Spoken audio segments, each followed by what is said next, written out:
I'm Henry with Ryle's Design Build, coming to you with an update from our off-grid build in Idaho. Today's topic is going to be advanced framing, and we've got a lot of cool details for you. The main concept of advanced framing, if I could break it down into one sentence, is to minimize waste and to maximize insulation. We're here on the south side of the building, and as you can see, we've got a pretty serious overhang here, 4'6" to be exact. Now, why would we do that when a typical overhang is somewhere between 18 inches and 2 feet? Well, this is to shade the windows in the summertime when the sun is higher in the sky, and to allow the sunlight to go through the windows during the winter time when the sun is lower in the sky, when we want that passive solar gain. Working our way inside of the building, we have a lot of other cool details as well. Let's check it out. So, you can see here that we framed our studs on 24-inch centers. Now, this wasn't because lumber is too terribly expensive. It's really not. This was mainly because it's a free way, it's a simple way to raise the overall R value of your wall. Now you might say, hey, we have R21 insulation in our walls, so what's it matter if we're building 16-inch centers or 24-inch centers?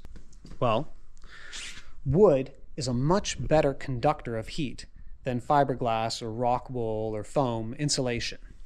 So every single stud that you see here functions as a thermal bridge, bringing heat from the inside to the outside in wintertime and bringing heat from the outside to the inside during summertime. The more of these studs that you can eliminate and replace with insulation, not only are you going to save a little bit of money in lumber, but you're going to get a higher composite R value of your wall system than you would if you framed on 16-inch centers.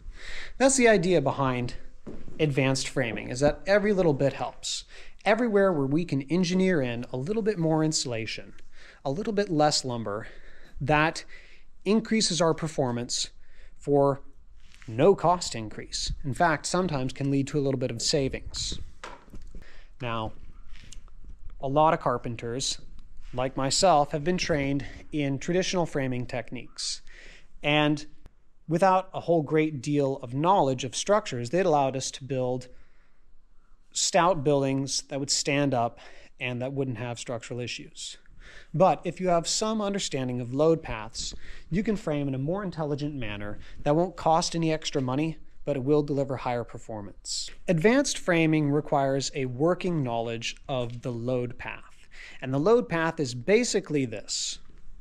Load is exerted on buildings through snow loading, through occupancy, through furniture, and through finishes. That load has to make its way from the floor systems, out into the walls, and down into the foundation. If you understand that concept, then you can eliminate unnecessary framing members. This will save money and allow in exterior walls for increased insulation. One of these examples is our headers. As you can see here, we have a 4x12 header with a 2x6 on the top and on bottom. These 2x6s have been laminated effectively to these headers with framing nails at about 6 inches on center. And this is because we have a 60-pound snow load up here. So we have to deal with pretty incredible weight on the tops of these load-bearing walls. Now that's a typical detail. You want to build good stout headers because you don't want sagging of your window heads. But there are only 3 load-bearing walls in this building. You have the south wall, you have the center wall across the building, and you have the north wall. The east and west walls are non-load-bearing because the rafters do not rest on them. The only load they have to carry is their own weight, their own dead load, and the weight of a 1-foot overhang on either side. That means that we don't need structural headers on those walls. Instead of building structural headers and wasting all that lumber and having that thermal bridging of that header, we simply frame them in as we would an interior non-load-bearing partition. Out here in the garage, you can see we've got quite a bit going on. We've got our loft, which changes heights midway through the garage, with a higher side over here, 11-foot clearance to allow their pickup truck with a camper to roll in, and then a standard 7-foot garage door opening for a regular automobile. In the middle, because of the break in the height of the loft, we had to have a post. And this post has got to be pretty serious because it could potentially carry up to 20,000 pounds with both of those lofts fully occupied, plus 60 pounds of snow load on our roof system. So that's why we used an 8 3/4 inch by 8 3/4 inch balanced glulam beam. It's very important that you use a balanced glulam beam when they are in compressive end loading applications. Simple span beams, as we have up above, are unbalanced. That is to say, they have higher grade wood, typically number 1, on their bottom couple of plies, number 2 in their middle plies, and number 3 in their top plies. This is because number 3 grade wood does just fine in compression, which the top of a simple span beam experiences, but number 1 grade wood is needed for the tensile force that the bottom of the beam is subject to. When you have a column, all of the wood needs to be of the same grade so that it will all act similarly under load, so that the column will not be likely to twist or buckle when load is applied to the top of it.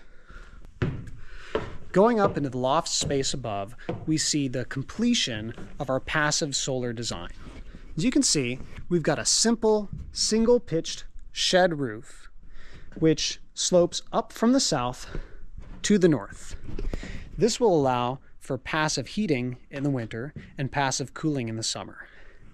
In the winter time, as the sun is shining on those windows and the hydronic system is running and the wood stove is just perking away, that warm air is going to rise up to the ceiling and be funneled on up into the loft, heat the bedrooms up here without the need for a central air system. In the summertime, when the hydronic system is off and our overhang is shading our windows and the slab has returned to the ambient ground temperature, that cool air is going to displace any warm air downstairs. That hot air is going to rise up again, rise up here into the loft, and be vented out of our windows, allowing for passive cooling. Another important consideration, something that you want to watch out for while you're framing, is ensuring that no spaces are covered up and sealed away before they have the chance to be insulated. Now, before we have a roof on, I don't like to use fibrous insulation like rock wool or fiberglass bats. While those are great products, if they get wet, they will soak up crazy amounts of water, which will not leave and will lead to dry rot and black mold and wood decay and all of that.